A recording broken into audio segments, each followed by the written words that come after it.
Okay, good afternoon, everybody. I think we'll get started. I'll leave the door open for a little while, but let's get started. It's 2:15. We have an interesting program in front of us, and hopefully we'll be able to get through our presentations and try to create enough space for you who are here in the audience to talk to our presenters and to talk maybe a bit about your perspectives on the topic. We're here to talk about developing resilient cities. The idea here is to try to bring as much practical knowledge into the conversation, the discussion, even, yes, the debate on how cities become more resilient to a range of different impacts. My name is Dan Lewis. I am the head of UN Habitat's Global Risk Reduction and Resilience Programming. I have an office here based in the city of Barcelona that focuses specifically on this topic and designing the metrics for measuring resilience of urban systems, city systems around the world. And today we have with us four presenters in three different presentations.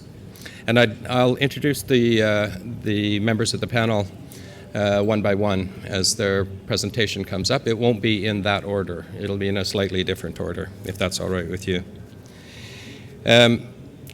But before we start, I'd like just to take note, without going into much discussion or detail, and ask you to reflect on a couple of things. The events that took place last week in Paris obviously have affected everybody around the world. And while we pray and think and are concerned with the victims and their families in Paris, I'd also ask you to, throughout the course of this event and the other events that are taking place here, to think a little bit and reflect a little bit on solidarity with other cities around the world. Those in Lebanon, Beirut, in Iraq, in Baghdad, and other cities around the world that are facing these kinds of crises. And I'd also like you to think about the 4 million people that are displaced. Some over 800,000 have managed to make their way out of war-torn countries, focusing on trying to get into Europe. But there's still another 3.2 million in Turkey, in Greece, and in other parts of the world, waiting to find a way to escape these crises that are taking place in their countries. I don't want to say any more about that, but I'd like to invite you to reflect on those things over the course of the next couple of days. But moving forward and moving into the content of this particular session, allow me to please introduce you to Ms. Anne-Marie Zielstra. She is the Director of Cybersecurity and Resilience, Defense, Safety and Security for TNO Research Group based in The Hague. TNO Research is an applied research organization that is doing work in support of the city of The Hague. And Anne-Marie is also here representing the city government. Anne-Marie, if you'd care to join us, please take the lectern on the other side.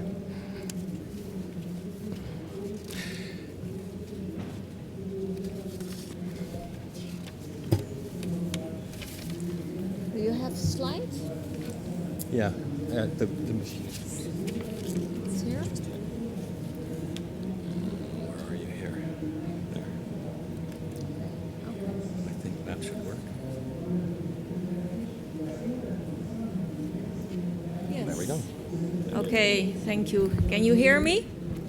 Yes? Okay. Well, the first speaker of this afternoon, and if you're thinking about resilient cities, it's most of the times it's about water, climate, or other topics, but I will have a specific focus on cyber resilience this afternoon. Our world is digitizing with a tremendous speed. Think about flight navigation systems, automotive, mobile networks, new generation wearables. Everything is digital and everything is connected. Yes, we live in a hyper-connected world. And you can see the enormous opportunities of this hyper-connected world, but there are we are also vulnerable. And if we're thinking about smart cities, I like to highlight the other part of smart cities, and that's resilient cities. And we think about cyber resilient cities. So all the opportunities, we're also vulnerable for cyber attacks and cyber failure. Think about smart cities and think about your reputation as a city. What does this mean for your city if you're vulnerable and there's a failure? At strategic level, knowledge, awareness and insight are often lacking about interdependencies between systems, chain effects and their impact on society. I believe that we are not sufficiently able to provide direction at strategic level for dealing effectively with cyber threats and disruptions. So that's why I want to discuss with you the importance of cyber resilience with you this afternoon. So let me share some of my highlights with you. Society has become highly digitized, but at the same time, our digital society cannot permit a large-scale or long-term failure of ICT services and infrastructure. Our dependency of and trust in ICT is so complete and, needless to say, a dangerous basic assumption in any type of disaster or emergency, whether earthquake, storm, or cyber attack. And talking about disasters and emergencies, ICT may become disrupted, including those of emergency management and crisis response organizations. And therefore, it's obviously that maintaining ICT services and a fast recovery in the event of a cyber attack or other failure are of the utmost importance to society. But who's in charge? Who is in charge of your city? Given all the above, it becomes clear that no one single organization can do it on its own. You need to build public-private partnership. You need to build national cooperation. You need to build international cooperation. No one is capable of dealing with a cyber threat alone.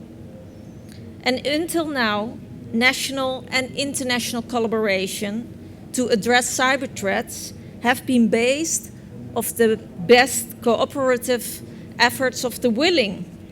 And this has worked well in the past, but in the face of new threats and challenges, coupled with the speed in which these threats present themselves, and taking into regard the increasing dependence on ICT services, it's now time to end the period of non-loose binding collaboration and reach the next level of cyber resilience. And this requires true partnerships that move beyond collaboration and in which parties commit to take responsibility. And those partnerships should be based on effective and timely sharing of actionable cybersecurity-related information. And maybe you can think already what you're doing in your city, specifically on these topics.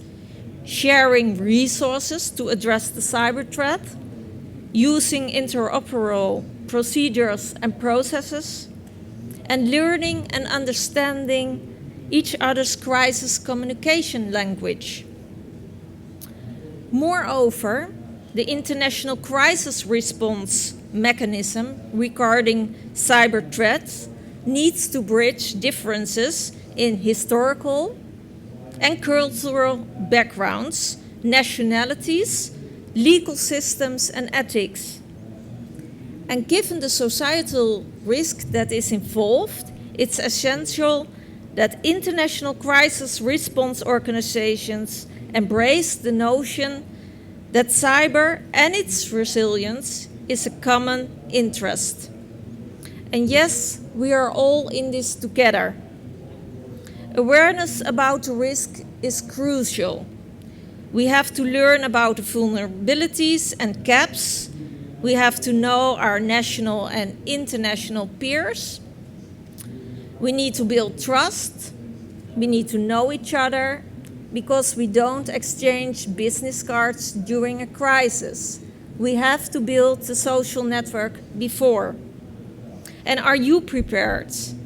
And that's a question you need to ask yourself, because it's too late when an incident occurs. Are you prepared? And remember not to neglect your own ICT dependency. You have to show leadership and responsibility in protecting your ICT functions and increasing your cyber resilience, either as a municipality, a city, or even broader. In short, we need to be ahead of the game, to be in control and contribute to a global cyber resilience. And how do we do that in The Hague? By showing leadership and responsibility. The city of The Hague is working on a resilience strategy with all parties involved, public and private parties, and it demands a cultural change of all parties. Becoming aware, being aware, and remaining aware. We have to work on that. The City of The Hague is founding father, as well as my own organization, of The Hague Security Delta. You see on this slide here. It's The Hague Security Delta. It's a security cluster of organizations from the public sector, the private sector, and knowledge institutions. They collaborate on challenges in the safety and security domain. They start joint projects and they are working together. The Hague Security Delta is a leading platform, not only for The Hague, but for the Netherlands, for facilitating knowledge sharing, and innovation. Several joint projects and initiatives are taking place within the Hague Security Delta, and we are also working closely with the government. In The Hague, we also have international organizations like Europol, Eurojust, the OPCW, and all kinds of organizations are working together for a secure and safe environment.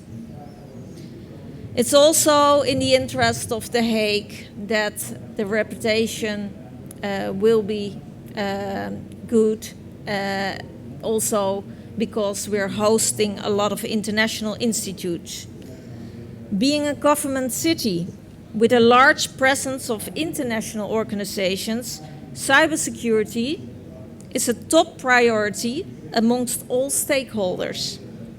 As a host of all these stakeholders, the City of The Hague considers it as part of her obligation to prioritize this topic and to create opportunities for trusted collaboration between all partners in the city. And therefore, the City of The Hague is writing a proposal right now to become partner in the 100 Resilient Cities initiative of the Rockefeller Foundation, and hoping to be part of the Resilience Network by 2016. It involves gaining perspectives from the community and the private sector and stimulates collaboration amongst leaders in government. The governance is also an important topic. The Hague has the opportunity to show that not only considers cyber resilience as an interesting pillar to strengthen the local economy, but it also has to ambition to fulfill its proper role in achieving social impact as a cyber resilient city. And today, being part of this Congress in Barcelona, I would like to discuss the challenges in cyber resilience with you and look for ways that we, you as mayors, experts and academics of global cities, where we can exchange and where we can enhance each other and build together an international strategy on cyber resilience. Thank you.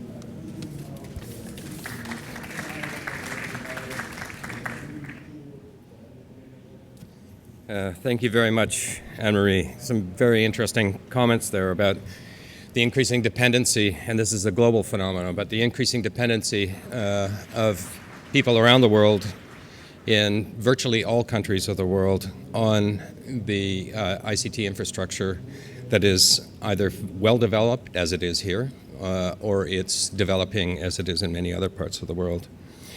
And the proposition that a paradigm shift from a coalition of the willing to a commitment of the stakeholders, all of the stakeholders, in ensuring the resilience of the cyber infrastructure around the world. Very interesting. One additional point that Anne-Marie raised that I think is a very important one, and that is that we don't exchange business cards during a crisis. True enough, but we do have the luxury of time between crisis or before crisis to actually do that. And I would encourage you to use this event, this Smart Cities event, as an opportunity to do that. But moving from one aspiring 100 Resilient Cities initiative city to one that is a 100 Resilient Cities city, I'd like to introduce you to Mr. Manuel Valdés.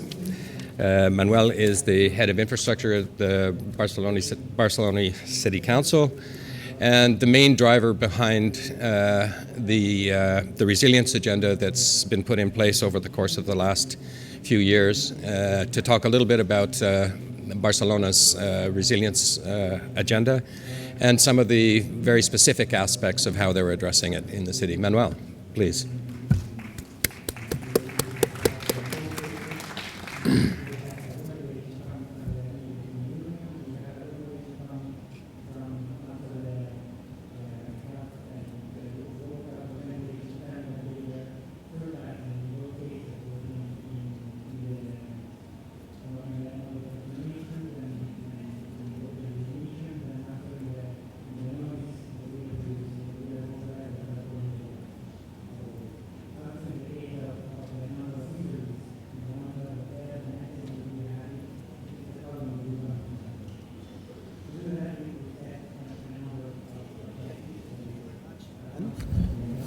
Hello, right?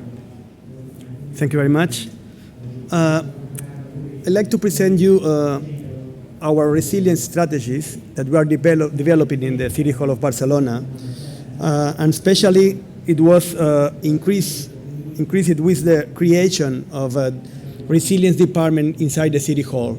Here we have Ares Gabas. She is the responsible of the resilience department of the city, and I'd like to present the functions very briefly in a 2-minute video, the function of this department inside all the City Hall as the joining of all the functions related to resilience that are very special, useful, especially in the moments that we are living today.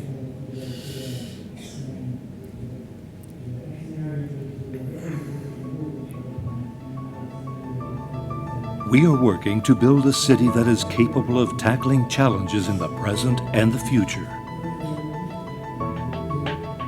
A city in constant motion and always seeking to ensure the quality of life of its citizens and the people it hosts every day.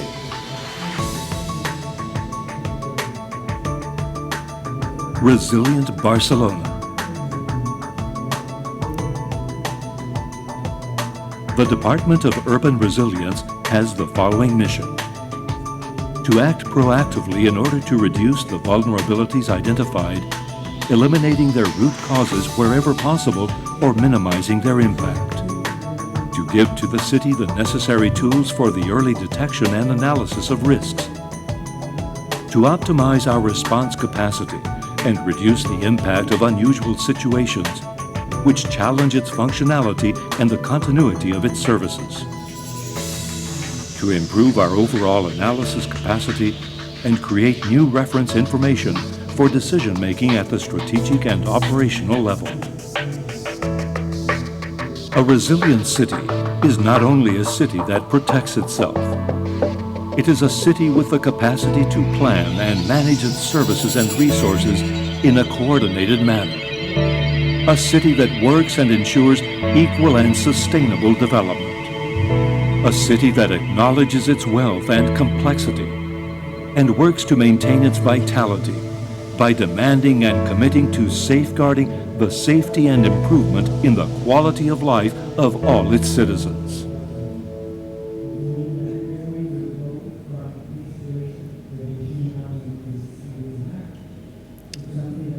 Okay.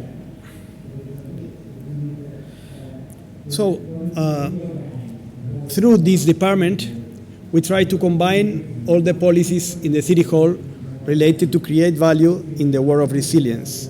And three main ideas that we have in the basis of all this process are these three one.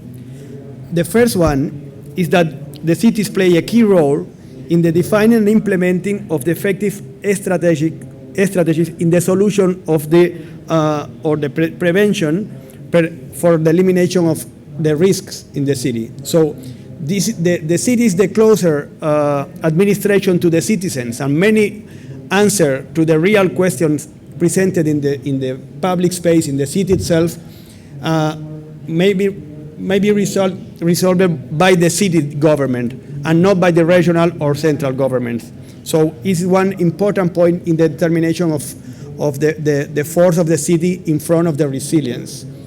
So it's important to know that many things are not competence of the local government. So we have to do a combination, a collaboration with all the city actors that play a role in this global map of the resilience problems. So this is the second idea, the collaboration with the key actors, not just the public administration and then the enterprises that can add value to our process and can exchange the knowledge and the solution for the problems that we have in the city for the citizens. And the third one, it's very important that the resilience building implies a governance model that have to be assumed by the political forces in the city hall. It's very important because the decision has to be oriented in a global form through the resilience tools that we can build.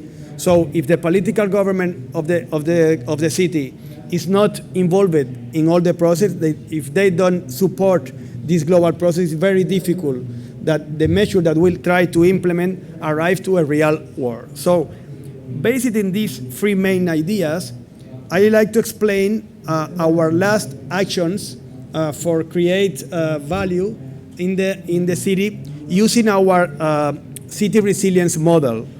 This is more or less our city resilience model that is a spiral that began with the risk management. So we have control rooms in the city where we detect all the problem we have in the public space, when we receive all the calls of the citizens, all the messages that are sent to the city hall, and we manage all these possible solutions from these different control rooms. Okay, so the next step is the risk analysis. So how to analyze all the problem we have and all the solution we did for understand where do we have the weak points in the city.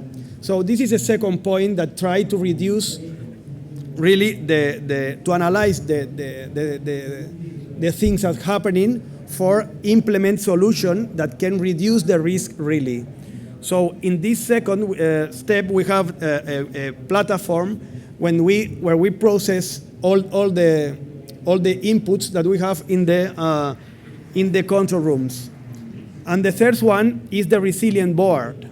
So when we analyze all that is happening and we decide what we can do, so we put it in the resilience board, that is a transversal board with all the stakeholders of the city. And when we try this problem for implement resilience projects. Resilient projects are for reduce the risk in special things in the city. So we have 8 work group, the group of energy, the group of social problems, the group of water cycle, the mobility and public transportation, on-the-ground works. So many groups that are working in different things related to reduce the risk in the city. And they try to arrive to the next step, so another time to the control room problems in a better situation that we had in the last steps. So all this process is managed by the international strategy that we try to develop and to share with other cities for implement or complement all that we are doing. So using this model, I will in a very single form, I will try to explain our last actions in each of these points, in the risk management, the risk analysis, and risk reduction. First one is the combination of all the centers that we have in the city. We have a special situation. We have around 30 control centers in the city. Some of them are publics and others are privates, but all these centers control different things in the city. So one of the steps we are developing now is the integration of 2 centers inside the city, the centers that manage the mobility and the center that manage the public space. So in different stages, we try to integrate that. In first stage is the integration of all the information that they have, the integration of all the programs and all the platforms they have as public platforms, but because actually in one of these centers, the platform we use it for managing the mobility is private platform. And then in a final stage, we will try to implement physically together these 2 centers. And then the implementation of new activities as, for example, the tunneling management in the city that actually we don't have in this block. So another example of this combination and the improving of city management is the implementation of different enterprises that play an important role in the coordination of the situation in public space of the city. We have a public-private enterprise, is ASEFAT, that combine and promote the dialogue between the private enterprises for services in the city and the city hall. And we are working now for the implementation of better indicators of the quality of public space during the works of all these enterprises, and then the combination of our process with another municipality, L'Hospitalet de Llobregat, that is together with us, and we all together involve practically 60% of the population of the metropolitan area. So these ideas are functioning in our city, and we are trying to extend to the other municipalities of the area. Then another important thing in our work is the creation of KPIs that indicates which is the evolution of the quality of life of the city related to resilience. So with this spiral of virtuous works, we try to quantify the different KPI that indicates if we are really resolving the problem that we have with this procedement or not. So for evaluate the quality of the procedement, we are trying to implement these different KPIs that finally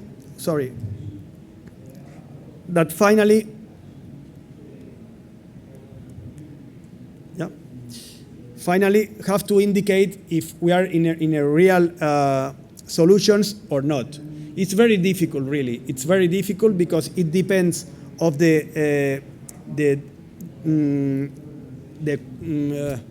how big is the incidence or is the risk that we have in the public space, the time that this risk is during in the space in the city, and how can we resolve these different problems with our resources. But anyway, the final goal is to try to reduce the time of intervention, the time of action, and the quantity of incidences. So in the third stage, related to the resilience board, our main program actual is the program for preparing the city to respond to global migrant crisis and provide the necessary facilities and services for the unprecedented situation. So we actually have our resources. They are dimensioned for receiving the city no more than 100 people at the same time, but the situation actually is not there. We have to be prepared for receiving the different quantity of people that in the same time can arrive to the city. So we are developing this program in different stages, depending on the quantity of people that we can assume in the same moment. And here are many competences that exceed the local administration deal. So we have to combine our works with the works of the regional government and the states. So it's a complicated program, but anyway, it's very important to provide us of the resources that we have to use in the case of the massive arrival of person to the city. So this is the project that we are developing with the most important way inside our city resilience board. And then, using this experience, we are together with United Nations preparing the project of Barcelona City Haven. So is to extend the experience that we are preparing in the city for the reception of migration to situation of another city. So to standardize the procedures we are developing for Barcelona to other cities. It has different phases of developing, the preparation, reception, hosting, and then the social monitoring of integration of all these people to the society. So in the strategic level, in the highest level of our structure, we are working in different ways actually. First of them is the creation of the frame of Barcelona's resilience and adaptation strategy and action. So we are working in the resilience and climate change adaptation plan. The first stage is the diagnosis, vulnerability analysis that we are developing now is ongoing. And the next is the coordination of an internal working group for develop and prioritize the actions and the concrete project we will to develop in the future using this global framework, this global plan. And then the Barcelona's climate agreement, that is a networking with external stakeholders. So, and it's involved especially climate actions, so the resilience with combination with climate actions. Another of the lines we are developing is we really created the Barcelona Partnership for the Urban Resilience. This is a group of enterprises that collaborate, 12 enterprises that collaborate with the city in the creation of resilience, in the collaboration with the United Nations offices for the resilience that are implemented in the city. And then we organize different events for promoting or for share experiences that we have in the city with others related to how to create value, how to reduce the risk in different cities. So in our plans is the celebration in March of the second Barcelona Resilience Week. We had the first one in the last year, and the second one will be next year in March. So we invited you to this Barcelona Resilience Week, and this is our final slide. So I saw that it was really so us here, sorry. Okay, thank you very much.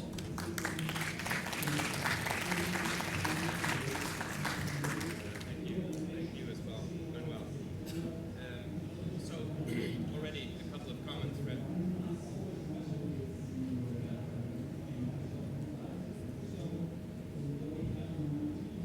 There we go, okay. Thanks, Manuel. Already a couple of common threads emerging here. The reference to understanding who are the people who make decisions and who can enact different activities and within the broad group of stakeholders that are involved in this process of building resilient cities. That has, in the case of the city of Barcelona, created a new governance model within the local government that is an interdepartmental or cross-departmental part of the organization, focusing on this concept of increasing the resilience of the city and engaging directly with the broadest group of stakeholders within the city. A new governance model for local governments. The link to quality of life as a primary indicator of resilience within this particular urban system, city system. And understanding that within that governance model and the manner in which it's applied here in this particular city, that the organization allows the leveraging of the institution to address other stresses that emerge. In this particular case, the same structures within the city of Barcelona are gathering together to work to define solutions to support potential migrant surges into the city. Very interesting and very topical at this moment. Okay, if I'm going to move now to the next presentations.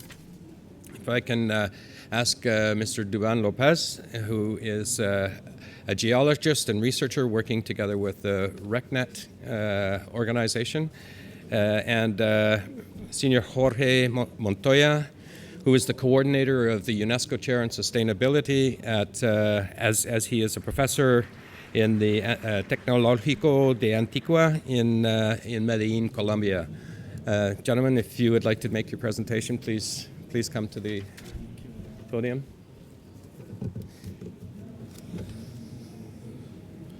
Well, good afternoon to everyone, and thank you for have the time to listen this experience of Bogota.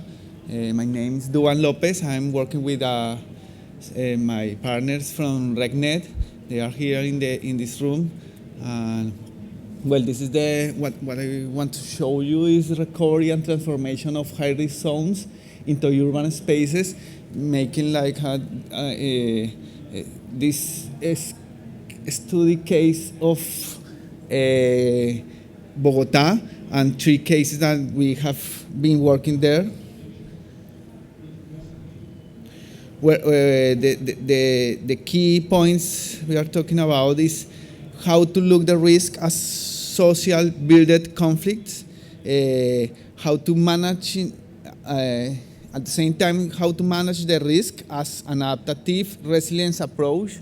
If we see risk as a social conflict built by social build, we can resolve risk as well with a social approach, with an adaptive social approach. And finally, the resilience projection, that is a transformation from a disaster to a projected zone, from a disaster zone to a projected zone. Well, at first, to explain like a context of the background of complexity of Colombia and how this finally results in this risk setting in the territories, how we come from a country that is very complex in his geology, in his climatology, in his relief, in his geography, in his human cultures. Very convergence, I think, is the word that summarizes all what happened in Colombia. It's a convergence of everything, and finally, this makes the conflicts very difficult to resolve, and it makes the state is actually in a situation of disadaptation, and we need to adapt our state, our government, our structures to this kind of complexity. Well, here to show how we are disadapted and all these conflicts happening. Well, all these conflicts happening finally results in this moving of people, displacement of people to the cities, but it's not only people displaced, but people with a lot of conflict, with a lot of troubles, with a strong charge in their back that comes to the city, and it becomes a very difficult situation of how they occupy the city and how the city government is not able to manage this pressure. I think now Barcelona was talking about this, what comes with the migration from the armed conflict in Asia. We have been like passing with a similar situation. We have been like measured as the second country in the world displacing people after Syria because of the number of people displaced because of our armed conflict. Well, and of course with a lot of poverty, a high poverty level of the population, and how all this arrives to the city and become the city a very conflictive, risky areas where this, I mean, risk is not only about natural phenomena happening, but as is most social conflicts accumulated in a very very located territory. This is, I want to show, well, this is the specific cases. Moravia from Medellin, one of the places that RECNET has been like supporting. Cordillera Sur in Bogota. This is the number of families involved and how these high-risk zones become occupied, and how after the risk becomes like disaster, the state requires to resettle the zone, and after that to start recovering the zone of high risk, and how we have been working on that. This is Altos de la Estancia, Bogota, Colombia. Probably the biggest, the largest landslide on a urban context worldwide is located over the south hills of Bogota in a very dense, informally populated zone. Well, okay.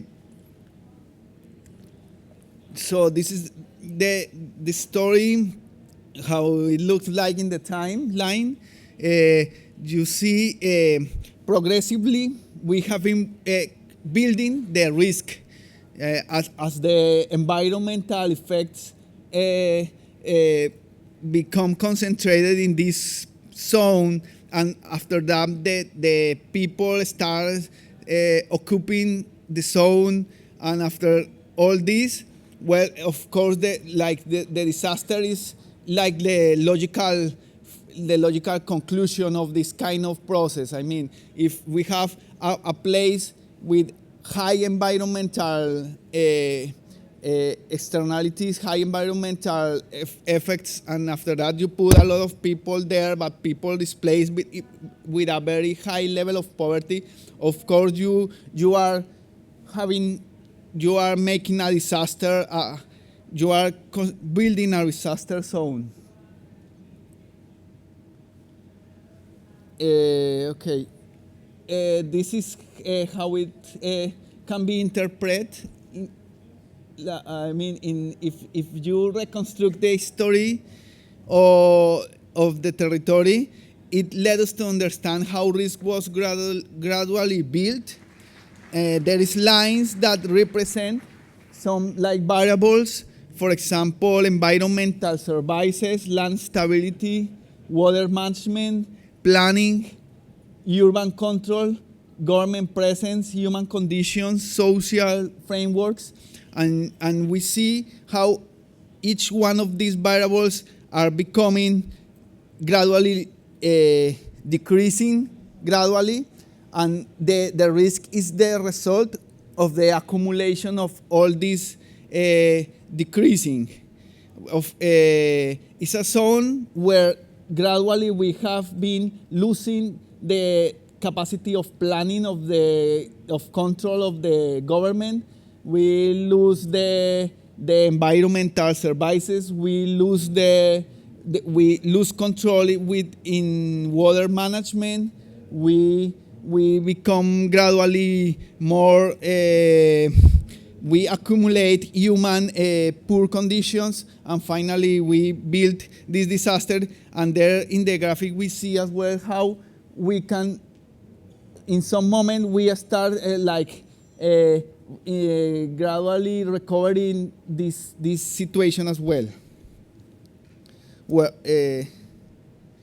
here just to say this is the cycle of resilience of Holland, and just to show how we pass from a conservation phase that is just to say we have an institution and a state in the upper right side that is unadapted, and we need this release phase when we need, the government lose the connection with reality. We need this social activity of people to reconstruct, to transform policy and become to a reorganization phase in order to innovate and to create new institutions, to create new ways of managing the reality that is certainly risky and conflictive. Well, this is exactly the model, how it looks like. This is the model of intervention. We have there 3 times of the intervention: the before time, the meanwhile time, and the after intervention time. In the before phase, we have at first the identification of scaling of the recovery project, how we in the government, how we identify there is a trouble, conflict in a specific territory, and how and the way to make this is by using our technical diagnosis, our technical studies, regional studies, of course, like looking and reading to the citizens' requirements, because in the requirements of the people there is the key to find these specific territories to be intervened.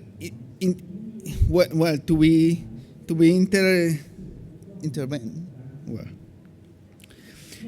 coordination of stakeholders. It's the first is one of the first phases, and upscaling the problematic to a district level. To the mayor's cabinet, to the city council, in order to give them to describe them the problem, the conflict, and to make possible the political will to resolve this kind of conflicts. Meanwhile, so when the political will is defined and the mayor says, okay, we are going to work in this project, to work in this high-risk zones, specific zone. So we start with the integral intervention. When we design the intervention, we design with the people, with making a plan for immediate actions, making tools for control and follow-up, making normative adjustment, making land use perspective. We make the fundraising, of course. We need to linkage the project with the local funding when the annual plan. We need to linkage the projects with loans, with private funding, and with cooperation funding. We make the organization of operation, all the contracting and recruitment, the agreements of the bank of projects, the public-private partnership, and then we start the implementation, that is the civil works, the landscape beautification, and this of make spaces for the people. Of course, after that, the intervention, we need the after phase that is essentially about governability and appropriation. Is key there, the follow-up and assessment, the social and institutional appropriation, and finally the governance. This is just some examples of this. This is how we focus the zones to work on.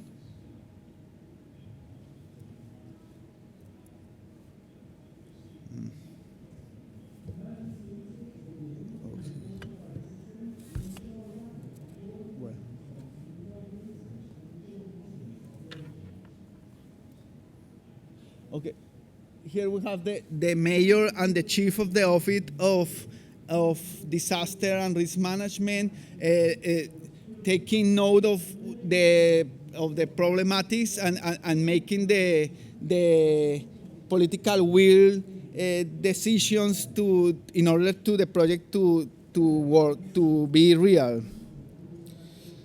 This is already the design. How we make the design, it was like a kind of plan of action, and we there put a lot of precise and concrete goals to be achieved, and we make these goals like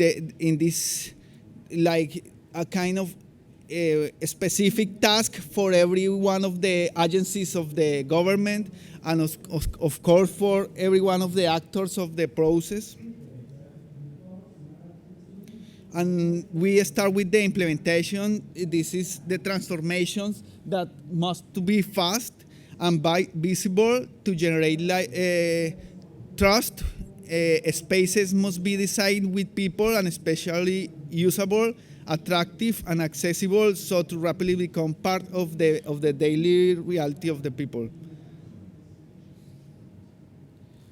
After we have made the implementation, then the people and themselves start to use the spaces, start to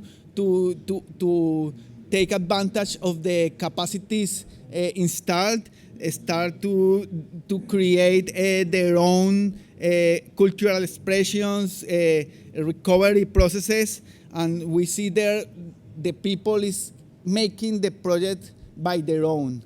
And as well, the other institutions of the government, they start doing their own task as well.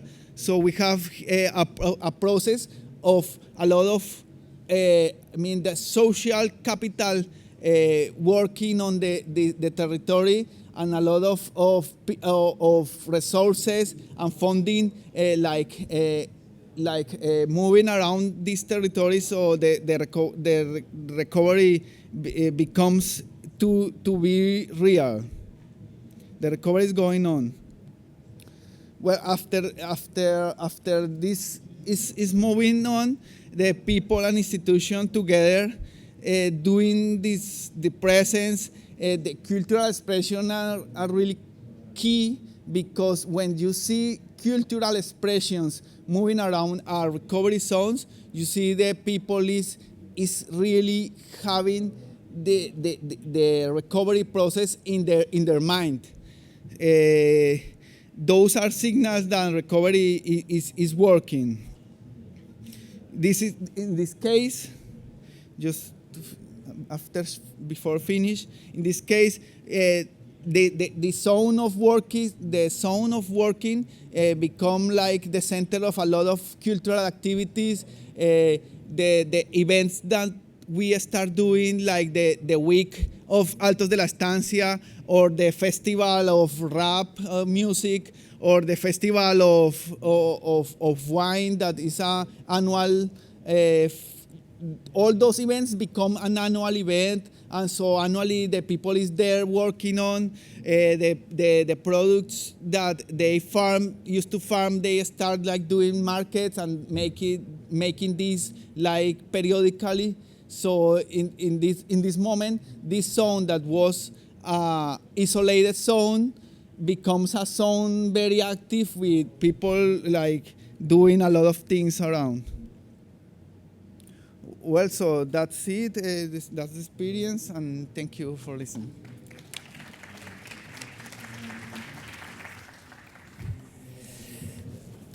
Thanks, Duván. Thank you very much, Duván. and Jorge. So another evolution in the discussion and the dialogue. This one focusing on the drivers of crisis in a city like Bogota: inequity, poverty, displacement as a result of 60 years of internal conflict and war. The majority of those internal displaced people have found themselves in the cities of Colombia, facing many of the similar situations that Duván has explained in Bogota and other cities of the country.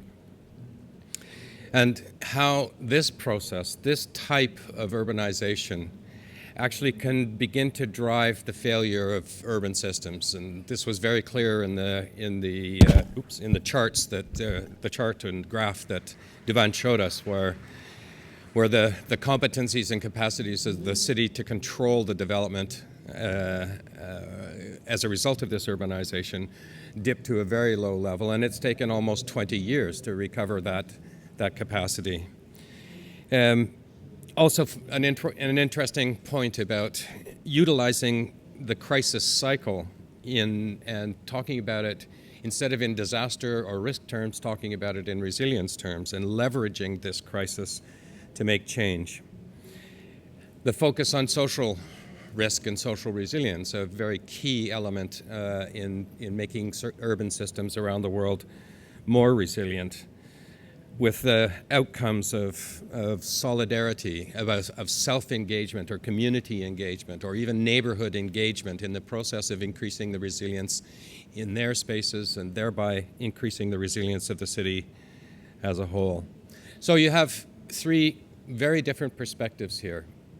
One focusing on the global reliance, the increasing global reliance on the ICT infrastructure around the world, and the need to move from a coalition of the willing into much stronger commitments to ensure that our growing dependence on this is not interrupted through crisis. To a practical examination of how the city of Barcelona has evolved its resilience strategy and its focus on continuous learning to improve the manner in which it addresses various crises. And these are not only critical events. I think it's important to say, Manuel, that it's all events, it's all interruptions, it's even the smallest perturbations in the system are captured, recorded, analyzed, and fed back in through the resilience board, the control room, to continue learning and increasing efficiency. To the situation in Bogota, where we see urbanization potentially as a non-positive factor, as a process that undermines capacities of local governments to manage and maintain control, and the struggle that's taken place in Bogota over the last 20 years to begin to rebuild that capacity and take better control over the urbanization processes. I'd like to open up the microphone for the audience. We have another 15 minutes or so. And I'd like to invite you to ask questions to our panelists and give them the opportunity to respond to any issues that you might arise. You might be interested in. Anybody want to go first? Okay, after lunch crowd. Okay, then I'll take advantage of the fact that I'm here in front of the mic, and I would like to ask a question to Anne-Marie. It's a question around the scalability of your program and your work within the ICT and cyber security area. How applicable? It's applicable, obviously, in The Hague. This is a commitment that's made from The Hague, and it's a commitment that's made with your stakeholders. But how do you see this scalability in other circumstances, in the developing world, for example? Yes. Yeah, you come here. Yeah. Yes, of course, we're looking for solutions that are scalable, not only in the Netherlands but also in Europe and at an international level. So if we're dealing with cyber security, cyber resilience, we're talking about, the information sharing. So thinking about threat sharing platforms. So we learn from other countries as well, and we develop technical platforms. We can also make them scalable for other countries. Security operating systems, centers, the way we exchange information, and all kinds of solutions for training, education, because it's not only a technical issue, it's a multidisciplinary approach. So we're not talking only about the technical part, but also about humans. So we have to educate and train them, and also about organization perspective from what are the processes, what are the governance, and we build on strategies, so we can also use them in other countries.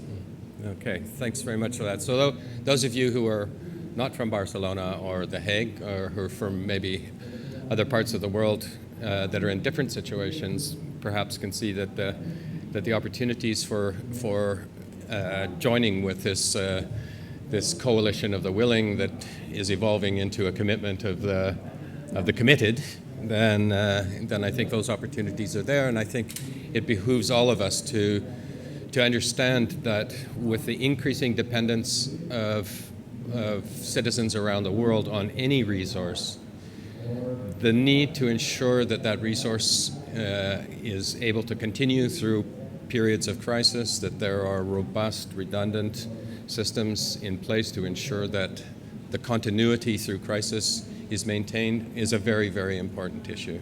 And the potential for a loss of access to this in a city, in a modern city in the developed world, has major consequences in the event that a real crisis occurs, a crisis related to natural or social, political, or economic disasters. But thanks very much for that. I appreciate that, Anne-Marie. And maybe to add to that, because if we're looking about the Rockefeller, the 100 Resilience Network, and if you're a partner in the partner network, then you jointly develop new solutions with private partners. So it's also an opportunity, and also you can use it as an export product, not only the knowledge but also the solutions. I think it's a good way also to learn from each other and to enhance each other, and also think about all the opportunities, and not only thinking about threats but also the opportunities to build knowledge together, to develop products and to export them. Great. Thank you very much for that. Does anybody else have any other questions? If you do, just go up to the mic there, and I'll recognize you. You can ask questions of any of the panelists or me, or even each other if you like. No?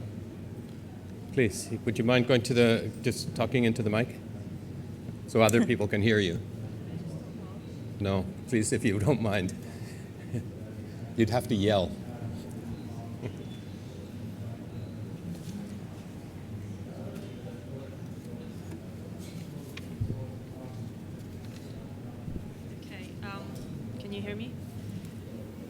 Can you hear me? Yeah. Yes, okay. now we can hear you. Great. Question for you, Dan. So, in the wake of attacks in Paris, the Islamic State terrorist group today announced that they're going to have cyber attacks everywhere. So, what would you say resilient cities of the future should do to address attacks like that? If you could give concrete examples of what we don't have at the moment and what resilient cities should have. Well, I think that the right person to answer that question is Anne-Marie. I also heard today also that there is a counter threat from an anonymous hacker organization to do precisely the same thing in return. So, tell us a little bit about your thoughts on this, Anne-Marie. Talking about terrorism, it will be also part of our resilience strategy for The Hague, for the city The Hague, and. So we're working on that. So it's all what I mentioned earlier in my presentation about sharing information, with all the parties involved. That's important. So you can use the information. You can be proactive instead of reactive.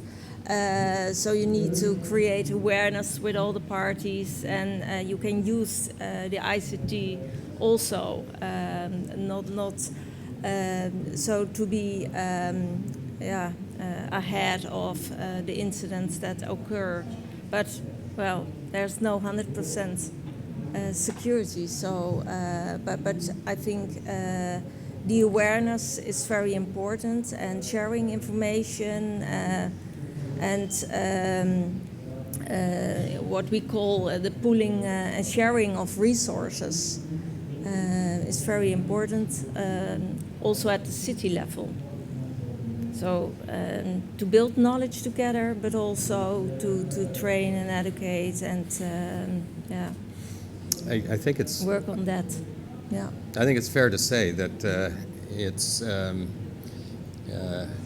an area of incredible demand and early growth.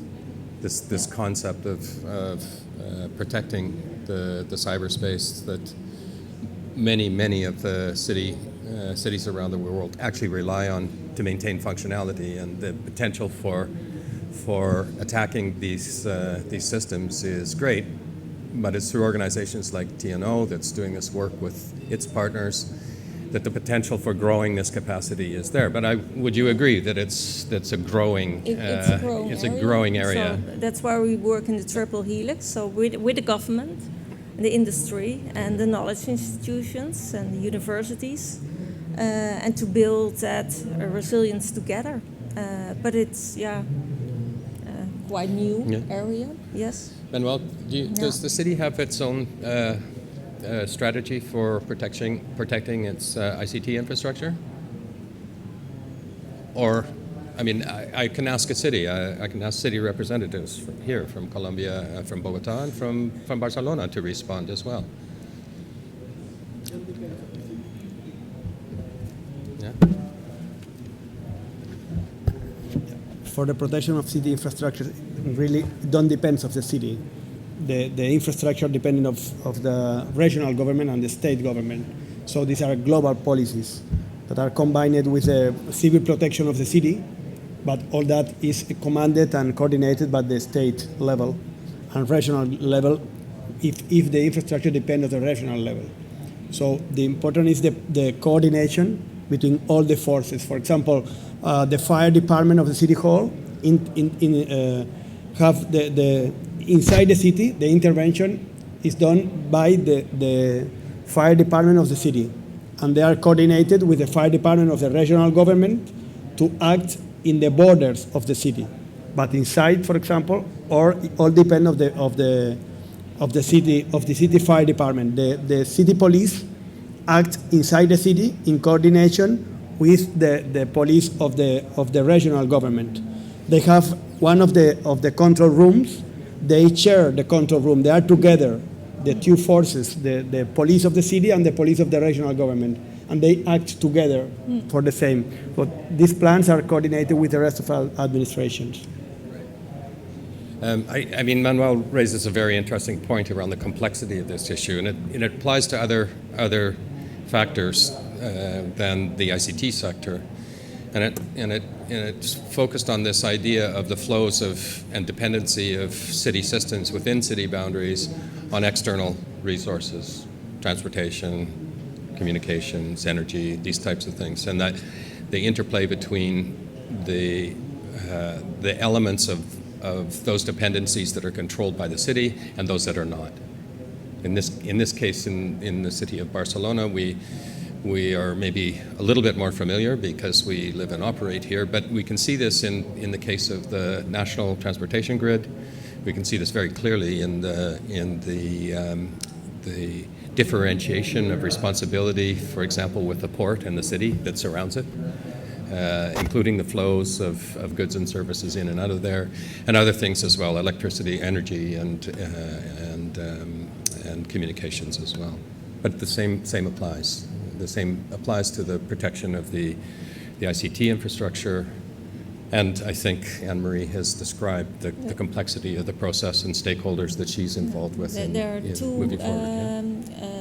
countries focusing on cyber as well within the Rockefeller network. That's Boulder in the US and London. But there are still not many countries focusing on ICT and cyber. Yeah. Okay, great. Thanks very much for that. Another question here? Can you... Yes. Can you hear me? Try again. No. Nothing. No. Nothing. Yeah. Okay, thank you. Actually, I was hesitant to raise my voice here, but to be honest, I'm a little bit devastated. Let me introduce myself. My name is Andreas Benz. I'm from Deutsche Telekom, Germany. As an operator of telecommunication networks who are actually facing, and based on Deutsche Telekom's figures, this is a daily attack rate of 480,000 attacks to our network, to our communication network.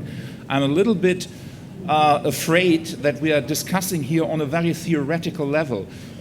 What I'm totally missing in the discussion is the underlying security, the awareness of what has to be done in ICT in order to secure the basics. I have learned that the city of Rio de Janeiro, for example, they are telling their people out of a control room via social networks, which is great, but they are telling these people to go onto the street in case of natural disaster or emergency. I mean, these things can be hacked so easily. We had in Germany a utility which dared, and I think it was lucky for them to do that, which dared to do a penetration test analysis on their systems. They were hacked in a split second, to say it mildly. So I'm a little bit disappointed that this awareness is not a little bit more elaborated here. I mean, you can probably tell a lot of examples that would really shake up the audience, and I was expecting a little bit of that shake up. Perhaps my comment could do this a little bit, but.